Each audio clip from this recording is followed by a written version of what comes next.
नमस्कार। आप देख रहे हैं क्यू वाइब और मैं हूं प्रवीण झा। बात करेंगे यूपी की और अखिलेश यादव की। जैसे ही बंगाल में ममता बनर्जी की हार होती है, 4 तारीख को हार होती है और 5 तारीख को अखिलेश यादव का एक पोस्ट आता है। उस पोस्ट में वो हनुमान जी की एक तस्वीर को साझा करते हैं और उस पर कुछ कैप्शन भी लिखते हैं, वो जो हनुमान चालीसा का। यानी कि अब देखिए कि जैसे ही बंगाल में ममता बनर्जी की हार होती है, तुरंत अखिलेश यादव को भगवान याद आने लगते हैं। और राम याद अभी नहीं आए हैं, लेकिन राम के भक्त जरूर याद आ गए हैं। अब धीरे धीरे ही सही वो राम भी याद आएंगे उनको। और ये याद क्या उनको 2027 में नैया पार लगा पाएंगे या नहीं लगा पाएंगे, इस सब पर आज हम लोग चर्चा करेंगे। और इस चर्चा में हमारे साथ वरिष्ठ पत्रकार संजीव प्रियदर्शी जी जुड़े हुए हैं। उनसे इस बात को जानने की कोशिश करेंगे कि क्या ये जो अब अचानक से पूरा शिफ्ट हो गए हैं अखिलेश यादव, और आजकल एक सोशल मीडिया पर भी कई प्रकार के तस्वीर और भी वायरल हो रहे हैं, पोस्ट वायरल हो रहे हैं, जिसमें ये कहा जा रहा है, हालांकि हम उसकी पुष्टि नहीं करते हैं, लेकिन उसमें ये कहा जा रहा है कि अखिलेश यादव का एक फरमान आया है। और वो फरमान ये है कि आप किसी भी सनातनी को कुछ नहीं बोलेंगे, आप किसी धर्म को कुछ नहीं बोलेंगे, किसी अग्री जाति को कुछ नहीं बोलेंगे, किसी पिछड़ी जाति को कुछ नहीं बोलेंगे, जाति विशेष पर कोई टिप्पणी नहीं करेंगे। क्या हम लोगों ने जो इससे पहले कार्यक्रम किया था उसमें जो कहा था कि अगर उनको 2027 में जाना है और उसमें चुनाव में कुछ परफॉर्मेंस सुधारने हैं, उनको बेहतर करने हैं, तो उनको कुछ लोग जो उनके पार्टी के हैं उस पर कार्रवाई करने की जरूरत है। और उसमें कुछ नाम हम लोगों ने लिया भी था। और उस पोस्ट पर भी जब वो हम लोगों का सोशल मीडिया पर वो यूट्यूब पर गया, तो उसके बाद उसमें कुछ कमेंट्स भी आए हैं, उसमें कुछ और नाम भी आए हैं।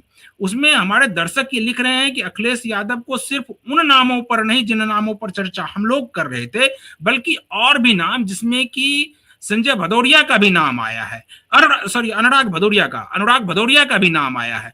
अब अनुराग भदौरिया के बारे में भी लोग ये लिख रहे हैं कि उनको भी सैक करने की जरूरत है। जब तक उनको अगर आप इस प्रकार से नहीं हटाएंगे, और वो जिस प्रकार से बयान देते हैं मीडिया में आकर के, वो अखिलेश यादव के लिए नुकसानदायक हो सकता है। आज इस सब पर चर्चा करेंगे। तो संजीव जी, आपसे हम ये जानने की कोशिश करेंगे कि आपको क्या लगता है कि अब अखिलेश यादव पूरी तरीके से क्या शिफ्ट हो गए हैं क्या? नमस्कार प्रवीण जी, और आपके दर्शकों को भी मेरा नमस्कार। एक शायरी है, उससे मैं शुरू करना चाहूंगा। बड़ी मतलबी बड़ी अजीब दुनिया है ये, वक्त बदलते ही लोगों के मुखौटे बदल जाते। 4 तारीख से पहले, ठीक है, वो मंदिर भी बनवा रहे हैं। ममता दीदी भी मंदिर बना रही थी, जगन्नाथ रिलीजियस कॉम्प्लेक्स उसको कहा। एक दुर्गा सरनी जो बना रही थी, उसका मंदिर का नाम नहीं दे रही। लेकिन वो सब कुछ काम नहीं आया। जैसे कोई रोज मांस खा के आ रहा हो, मछली खा के आ रहा, शाकाहारियों के बीच में, और वो 4 साल से खा के आ रहा हो, 10 साल से खा के आ रहा हो, उसके परिवार में मांसाहारी भोजन होता हो, और अचानक आके वो कह दे शाकाहारियों के बीच कि अरे मैं तो शाकाहारी हूँ, पक्का वाला शाकाहारी हूँ। कौन माने?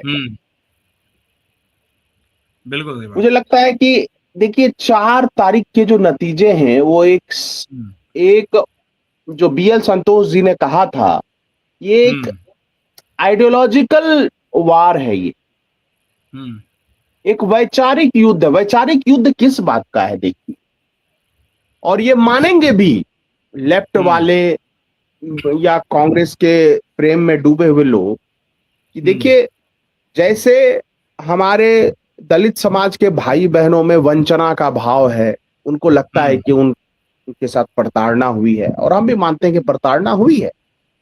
ऐसा नहीं हो सकता है कि बिना प्रताड़ना के संविधान में उन स्वीकृति मिली, फिर आरक्षण मिला। तो उसी तरह जो सनातनी हिंदू है, उसके भी सीने में तो दर्द है कि हजारों साल से जो एक सिविलाइजेशनल स्टेट तो था भारत, हम्म। छोटे छोटे जनपदों में, महाजनपदों में बटा था, लेकिन एक सिविलाइजेशनल नेशन था। हम्म।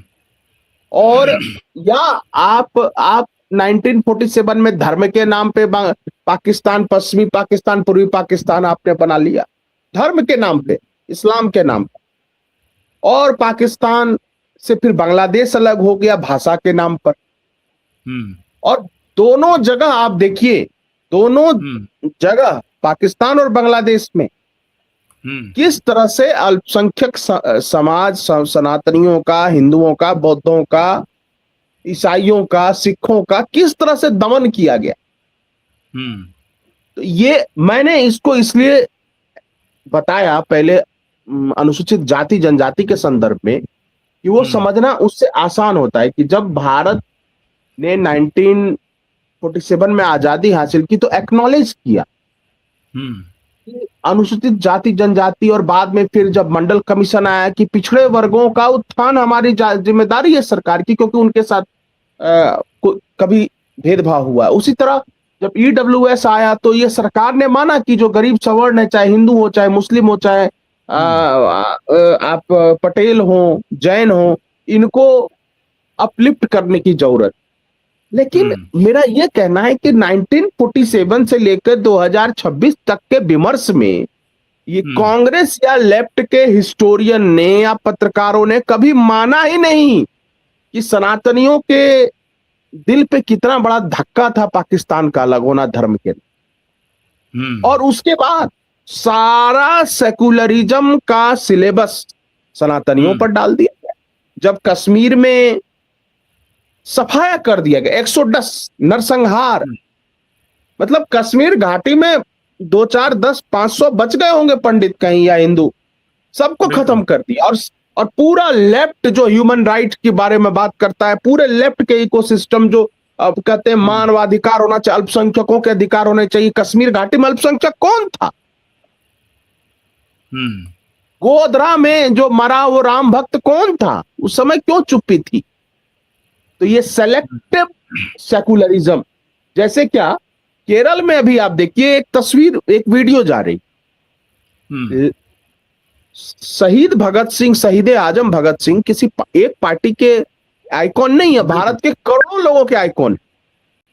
और उनकी तस्वीर लगे हुए, ठीक है, आईयूएमएल को प्रॉब्लम होगी सीपीएम के झंडे से, लेकिन उस झंडे में शहीद भगत सिंह की तस्वीर है और उसको जिस तरह कुचला गया, फिर कुछ रिलीजियस सनातनियों के सिंबल थे, ओम, उसको कुचला, कांग्रेस ने क्रिटिसाइज किया है। इसके बाद तरुण खट्टिक की जिस तरह से हत्या हुई दिल्ली में, क्या ये इसको पवन खेड़ा ने क्या बोला? आप संजीव जी क्या चाहते हैं कि जो साथ चुनाव लड़ रहे हैं उनकी वो क्रिटिसाइज करें? क्या साथ मिलकर चुनाव लड़ रहे हैं राहुल गांधी, ऐसे में कैसे आप ये सोच रहे हैं कि वो क्रिटिसाइज करे? नहीं, मैं ये कह रहा हूं कि राहुल क्रिटिसाइज करे ना करे, भारत के युवाओं के बीच क्या संदेश किया उस शहीद भगत सिंह की तस्वीर के साथ जो बदतमीजी हुई, बेअदबी हुई, वो क्या इमेज, क्या गया, परसेप्शन क्या बना? तो कांग्रेस एक परसेप्शन वार लूज कर रही है। लेफ्ट का पूरा इकोसिस्टम और लिबरल्स का इकोसिस्टम एक परसेप्शन की लड़ाई हार रहा है, नैरेटिव की लड़ाई हार रहा है, क्योंकि वो हिंदुओं के दर्द को नहीं समझता या उस समझ के भी अनसुना किया रहा है। नहीं, ये बताइए संजीव जी कि क्या आप जो कर रहे हैं इस सब का असर क्या यूपी के चुनाव में 2027 में पड़ने वाला है क्या? क्योंकि अभी 2027 के चुनाव में समय है, क्या ये सब मुद्दे गौन हो जाएंगे या ये सब मुद्दे उस वक्त भी सामने आएंगे और अभी से ये कैरी करेगा ये मुद्दा? क्योंकि अब 2027 में बहुत ज्यादा समय नहीं बचा है, तो अभी से ये कैरी करेगा। और जिस प्रकार से बंगाल में खास करके देखिए कि जिस कुर्सी पर शुभेंदु अधिकारी बैठे हैं उस कुर्सी के बारे में एक ये कहा जा रहा है कि पीछे में जो एक टॉवेल है वो टॉवेल उसी प्रकार का है जिस प्रकार से योगी आदित्यनाथ अपने कुर्सी के पीछे में रखते हैं। भले उनका जो ड्रेस है वो बिल्कुल सफेद है, लेकिन उनके कुर्सी के पीछे में जो टॉवेल लगा हुआ है वो भगवा कलर का लगा हुआ है। क्या उस उसका भी कोई मैसेज होगा क्या? वो भी एक क्या मैसेज का हिस्सा है क्या भारतीय जनता पार्टी की तरफ से? भगवा तो हमारे तिरंगे में भी है। हम्म। उसको भगवा तो त्याग का, बलिदान का, शूरवीरता का उसका प्रतीक है, हम्म। होना भी चाहिए। और भगवा तो पहन के उन्होंने कुर्ता भगवा ही पहन के शपथ लिया था शुभेंदु हम्म। जी ने। और आज उन्होंने जो फैसले लिए हैं उसमें जो पहला फैसला ये है कि बीएसएफ को जो आज 11 साल से हम्म। 15 साल से जमीन नहीं दी थी, 500 एकड़ जमीन है लगभग, जहां पे हम्म। वो लगना है, बांग्लादेश बॉर्डर पे फेंसिंग होनी, उसके लिए जमीन नहीं दी थी ममता सरकार। वो जमीन हम्म। 45 दिनों के अंदर अब बीएसएफ को मिलेगा। फिर उनकी मैंने प्रेस कॉन्फ्रेंस सुनी, उसमें वो कह रहे हैं हम्म। कि बांग्ला का, पश्चिम बंग का पूरी हम्म। डेमोग्राफी बदल गई है इतने सालों में। तो अब हम्म। मुझे लगता है वो एनआरसी की तरफ जाएंगे और अब नेशन वाइड एनआरसी होगी। एक बात देखिए, जो अखिलेश यादव ने जो सारे चीज की है वो हम्म। उनको करना चाहिए, लेकिन उनको राणा सांगा के अपमान पर भी जवाब देना चाहिए। हम्म। और बहुत सारे उनके उदंड कार्यकर्ता जो हैं, मैं बोलता हूं अखिलेश एक सेंसेबल लीडर हैं, हम्म। लेकिन जो लीडर अपनी पत्नी, भगवान राम को ये लोग बहुत क्रिटिसाइज करते हैं। भगवान राम हम्म। ने तो संदेश दिया कि पत्नी की सम्मान की रक्षा करने के लिए युद्ध भी लड़ना पड़े तो लड़ो। हम्म। लेकिन इनकी धर्मपत्नी को इस तरह से एक डिम्पल यादव मौलाना को। ने अपमानित किया और एक शब्द ये नहीं बोल पाए, और इनके कार्यकर्ता और नेता राणा सांगा जैसे योद्धा पर बोल रहे थे, अरे तुम अपनी गृह लक्ष्मी की इज्जत पर कोई किसी ने कुछ बोल दिया, उसको अपमानित हम्म। किया, उस पर कुछ नहीं बोल रहे हो।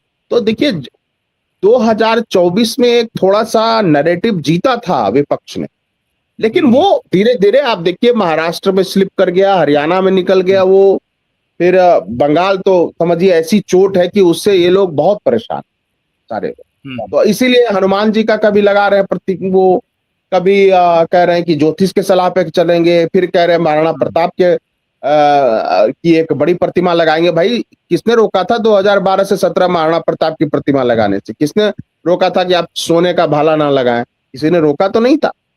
नहीं, और एक 2 एक दिन की और छुट्टी। इसी से, एक और संजीव जी इसी से संबंधित है कि आपने चूंकि कहा कि वहां को रिलेट किया आपने इसको बंगाल से, तो बंगाल में आप देखिए कि बंगाल में जिस प्रकार से आईपैक को अपनाया था खास करके ममता बनर्जी ने, और यहां पर अखिलेश यादव ने उसको साइडलाइन कर दिया। और अभी जिस प्रकार से रिजू दत्त का जिस प्रकार से बयान आ रहा है कि आईपैक के लोग कैसे जो है वो मैनिपुलेट करते थे कि कहीं पर अगर 10,000 आपके वोट कम हो रहे हैं तो वो आपके लीडर को ये जाकर के बताते थे कि यहां पर तो आप 20,000 से गेन कर रहे हैं। तो ये क्या, ये अखिलेश यादव को इस बात की जानकारी हो गई है कि अब किसी के सहारे कुछ होने वाला नहीं है, अब जो भी होगा उनको खुद करना होगा और उनको सनातन पर वापस लौटना ही होगा। लेकिन मेरा सवाल ये है कि ये तो उनको लग रहा है, मेरा सवाल आपसे ये है कि अगर वो सनातन की तरफ लौटते हैं तो जो उनका एक आधार वोट बैंक है उसमें अगर यादव को छोड़ दें और जो मुस्लिम वोट बैंक है, क्या वो सनातन के तरफ इधर शिफ्ट होंगे तो उधर मुस्लिम वोट बैंक तो कहीं और शिफ्ट नहीं हो जाएगा? देखिए ये तो समय बताएगा, क्योंकि 16-17% मुस्लिम हैं वहां यूपी में। हम्म। तो उन, और जब ग्राउंड पे हम लोग जाएंगे, बात करेंगे, तब हमें पता चलेगा एक्चुअल हम्म। सीन क्या है, उनका मन मिजाज क्या कहता है। लेकिन हम्म। जो भारत के मुस्लिम वोटर्स हैं हम्म। वो उसी पार्टी को सेकुलर पार्टी मानते हैं जो सनातनियों और सनातन के आस्था पर चोट कर। और ये बात कहीं ना कहीं कांग्रेस और विपक्षी दल जानते हैं, इसीलिए तो बार बार सनातनियों के विचार पर चोट करते हैं। बीजेपी की आलोचना से ज्यादा सनातन पे चोट करते हैं। देखिए कैसे वो भाटी, तो इस मुस्लिमों के अंदर जो एक्सट्रीम ये थाउट है कि हिंदू धर्म को गाली देना ही सेकुलरिज्म है, इसी से सारे हिंदू एकजुट हो रहे हैं। और एक मौलाना का मैं सुन रहा था, वो ये कह रहा था कि मुस्लिम का भी कसूर है इस पूरे उसमें, कि मुस्लिमों ने पोलराइज कर दिया सारे हिंदुओं को। भाई तुमने अपना देश ले लिया पाकिस्तान, बांग्लादेश, तुम्हें 3 तलाक, हलाला, निकाह, मुत्ता, मिसियार, ये सब सब तुम्हें साइंटिफिक लगता है। और रवीश कुमार और ये सब जितने, अजीत अंजुम, ये सब कभी नहीं बोलते कि बुर्का प्रथा गलत है। चार क्या रवीश कुमार की पत्रकारिता में वो हिम्मत है कि वो 3 तलाक को एंटी वुमेन करार दे दे? और ये सब कांग्रेस के प्रचारक हैं, राहुल गांधी से ज्यादा ये लोग प्रचार करते हैं जाके फील्ड में, या बोलते हैं हर मुद्दे पर, लेकिन ये नहीं बोलते कि 3 तलाक हलाला वैज्ञानिक है या अवैज्ञानिक। तो दिक्कत ये है कि मुस्लिम समाज में सुधार की संभावनाएं है ही नहीं। और ये ऐसी बात नहीं है टर्की पाकिस्तान का, कोई भी अपने मार्केट में जो प्रोडक्ट वो बेच रहे हैं ना, उस प्रोडक्ट को बेचने में मार्केट की बहुत बड़ी भूमिका है, और वो मार्केट में जो प्लेयर हैं उनको वो नाराज नहीं करना चाहते, खास करके बायर को बिल्कुल नाराज नहीं करना चाहते हैं। तो अगर वो नाराज कर देंगे, आप जो कह रहे हैं वो तो नाराज करने वाली बात है, अगर वो नाराज कर देंगे तो फिर उनका प्रोडक्ट कैसे बिकेगा? नहीं देखिए, प्रोडक्ट कोई कंपनी या कोई सोशल मीडिया धारी जो ज्ञानधारी हैं वो प्रोडक्ट बनाते क्यों हैं? ताकि वो कंपनी को फाइनली प्रॉफिट हो, कंपनी को प्रॉफिट हो, नॉट इंडिविजुअल प्रॉफिट। तो इंडिविजुअली तो ट्रैफिक ला रहे हैं एल्गोरिदम से, या एक खास कम्युनिटी को वही बता रहे हैं जो वो सुनना चाहते हैं। लेकिन इससे जो कंपनी है कांग्रेस एंड अपोजिशन, उसको तो नुकसान झेलना पड़ रहा है, उसको कौन सा प्रॉफिट हो गया? ये रिजू दत्ता आज निलंबित हुए, या कोहिनूर मजूमदार आज निलंबित हुए टीएमसी से, उससे पहले उनकी भाषा कैसी थी? नहीं, तो उसमें तो वो कह रहे रिजू दत्ता की मेरी वो मजबूरी थी कि वो पार्टी लाइन जो थी उसी लाइन पर चलना था, इसलिए वो मेरी मजबूरी थी और हम पार्टी लाइन के हिसाब से चल रहे थे, और पार्टी जिस प्रकार से बयान देने के लिए कह रही थी उस प्रकार से वो बयान दे रहे थे, इसमें उनकी कोई मजबूरी नहीं है। अब वो तो माफी मांग चुके हैं। लेकिन अभी मैं वो नहीं कह रहा हूं, मैं ये कह रहा हूं कि कोई भी आप स्टेप लेते हैं, मान लीजिए कि आईपैक ने ये बोला रिजू दत्ता को, कोहिनूर मजूमदार को, या अन्य जो भी है, महुआ मोइत्रा या सोयोनी घोष जो भी है उनको, हाँ सोयोनी घोष को बोला कि आप ऐसा बोलिए, ठीक है, बट ये बोलने से अगर उस कंपनी का शटर ही बंद हो गया टीएमसी का, तो फिर इस पॉलिसी का क्या फायदा? मैं वो कह रहा हूं, जो प्रोडक्ट आप बना रहे हैं क्या वो आपके ऑर्गेनाइजेशन को आगे बढ़ा रहा है या डुबा रहा है? बात यहां पर है। तो आप कोई बीजेपी कुछ ले रही स्टेप, बीजेपी की तारीफ इसलिए हो रही है क्योंकि अगर उसने कोई चीज सोची और उसमें 320 लोग बलिदान हुए बीजेपी के बंगाल में, तो उसका रिजल्ट आया ना, राइटर्स बिल्डिंग पे भगवा तो फहराया, आज बीएसएफ को तो जमीन मिली। तो सवाल है कि आप अगर कुछ करते हैं, मान लीजिए आपने कोई प्रोडक्ट लॉन्च किया, कोई सोशल मीडिया पे वीडियो दिया, लेकिन उसका प्रभाव अगर कांग्रेस और विपक्षी दलों के नुकसान के रूप में आता है, तो अल्टीमेट गोल तो आपका यह है कि बीजेपी को उखाड़ देना, जितने लेफ्ट और लिबरल्स हैं। लेकिन बीजेपी दिन प्रतिदिन मजबूत होती जा रही है। उन राज्यों में बीजेपी चली गई है जहां किसी ने सपने में भी नहीं सोचा था, तो बीजेपी को फायदा हुआ है, नुकसान हुआ इससे, ये सोचे लेफ्ट लिबरल्स गैंग। मैं इस बात पे कह रहा हूं, मैं नैरेटिव को उल्टे हाथों से पकड़ रहा हूं। हाँ संजीव जी, हम आते हैं वापस यूपी पर ही, और एक जो मौलाना है शहाबुद्दीन बरेलवी, उनका एक बयान आया है और वो ये कह रहे हैं कि सपा के लोग जो है वो मुसलमानों को भाजपा का भय दिखाकर वो वोट हासिल करते हैं, जबकि वो ऊपर वो दोनों मिले हुए हैं, खुद एक दूसरे से मिले हुए रहते हैं, लेकिन जब बारी आती है वोट की तो भाजपा का वोट डर दिखा करके वो वोट ले लेते हैं।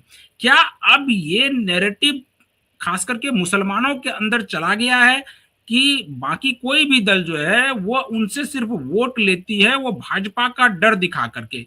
अब इस पर क्या आपकी क्या प्रतिक्रिया होगी? क्योंकि अब जिस प्रकार से ये लोग, इन लोगों में अगर इस प्रकार की सूचनाएं जा रही हैं कि भाजपा का भय दिखा करके ही वोट लिया जा रहा है, तो फिर क्या ये लोग कुछ और सोच रहे हैं? क्या ये लोग अपने कोई और आका को ढूंढ रहे हैं क्या, कि उनको खड़ा किया जाए, उनको वोट दिया जाए?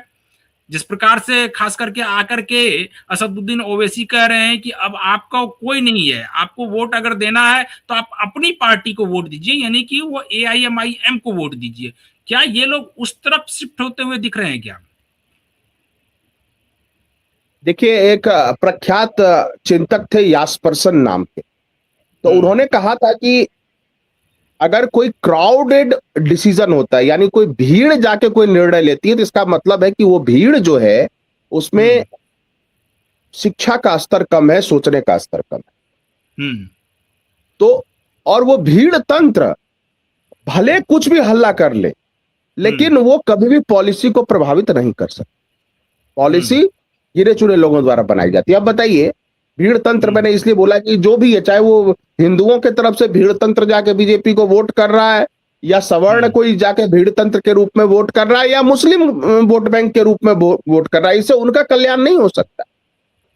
तो अब है क्या कि अखिलेश अगर पोलराइज करने की कोशिश करेंगे मुस्लिमों को, मैं बता रहा हूं 3 तरह की संभावना है, और ये तेजस्वी के साथ हो चुका है।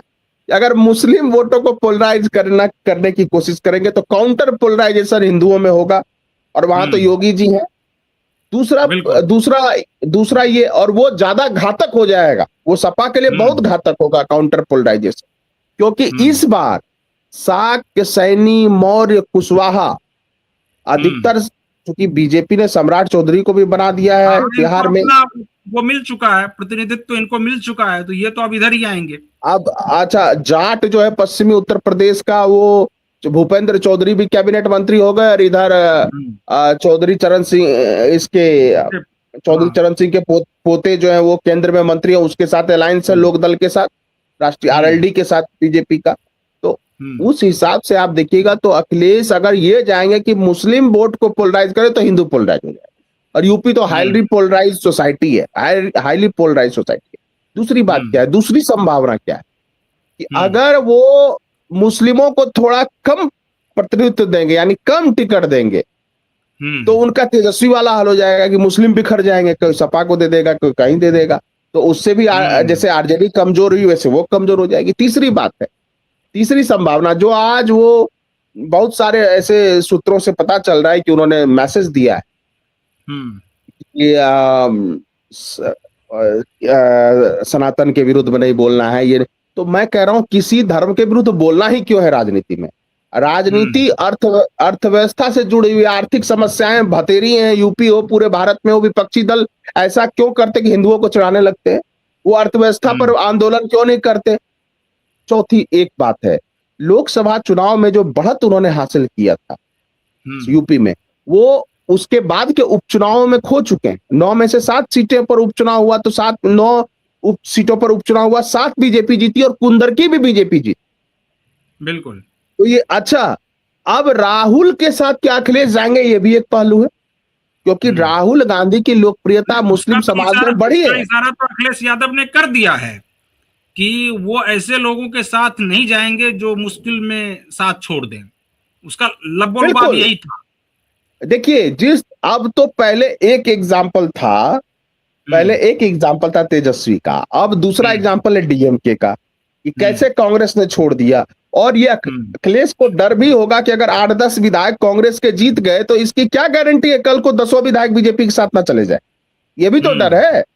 बिल्कुल। तो और अगर राहुल और अखिलेश का अलायंस नहीं हुआ यूपी में, तो राहुल सारे सीटों पर लड़ेंगे, और उनको हिंदू वोट तो कम ही मिलना है, राहुल को जो मिलना है मुस्लिमों में मिलना है। तो कुल मिला जुला के यही है कि इनको, अखिलेश को अगर जीतना है तो आर्थिक मुद्दों पर आंदोलन करें। क्या जरूरत है, मैं कह रहा हूं कि बीजेपी को भी उसकी तैयारी करनी होगी। ये नहीं कि आने वाले, जब पता चला कि इलेक्शन का डेट अनाउंस होगा उसके बाद वो कैंपेन में जाएंगे, तब कुछ होने वाला नहीं है। यहाँ जैसे यहाँ पर योगी है, और योगी किस प्रकार से पोलराइज करने में माहिर है, ये सभी को पता है पूरे देश में, और इसीलिए वो बीजेपी के स्टार प्रचारकों में से रहते हैं।